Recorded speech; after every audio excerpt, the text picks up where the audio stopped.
உருளைக்கிழங்கு பொரியல் பண்ணலான்ட்டு. ஹாய் நண்பர்களே, வாங்க. நான் இன்னும் சாப்பிடல, அதனால் சாப்பாடு மட்டும் பாப்பா வச்சுட்டு போனால் உடம்பு சரியில்லை. இந்த உருளைக்கிழங்க பொரியல் மாதிரி செய்யலாம், கிரேவி மாதிரி அப்படின்ட்டு எடுத்துருக்கிறேன்.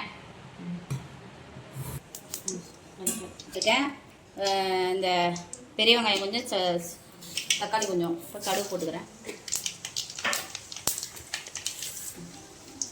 இப்போ வெங்காயம் போட்டுக்கலாம். இந்த தக்காளி நல்லா அப்படி கசக்கிட்டேன். ஏன்னு கேட்டால் ரொம்ப லேட்டாக வதக்கும், அதனால அப்படி கசக்கிட்டேன். தக்காளி போட்டுக்கலாம்.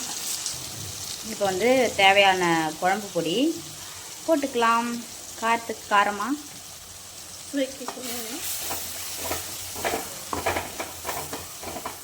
இப்போ உருளைக்கிழங்கு போட்டுக்கலாம்.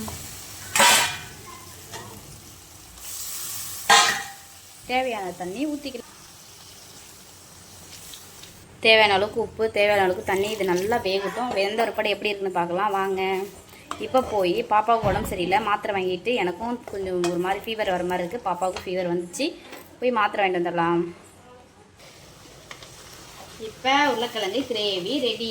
அதாவது உருளைக்கிழங்கு கிரேவினா அர்ஜென்ட்டுக்கு இப்போ இது சாப்பிட்றதுக்கு ரெடி. கிட்ட எடுத்துகிட்டு வந்து காட்டு, எவ்வளோ ரெசிபியாக இருக்குது. நல்லா இருக்கா?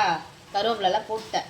இப்போ கொத்தமல்லி தழை, மல்லித்தழை லைட்டாக போட்டுக்கும், கிண்டிப்பும். சாப்பாடில் வச்சு சாப்பிட்ற மாதிரி உருளைக்கிழங்கு கிரேவி ரெடி. இதை மாதிரி நாளில் அதுப்போ அர்ஜென்ட்டுக்கு செஞ்சு பழகி சாப்பிட்டுக்கணும். சரியா? நண்பர்களே, உருளைக்கிழங்கு கிரேவி எப்படி இருக்குன்னு சொல்லுங்கள். உருளைக்கிழங்கு கிரேவி இல்லை, வறுவல். ஏன் ஸ்டைலில் எனக்கு தெரிஞ்ச மாதிரி வறுவல்.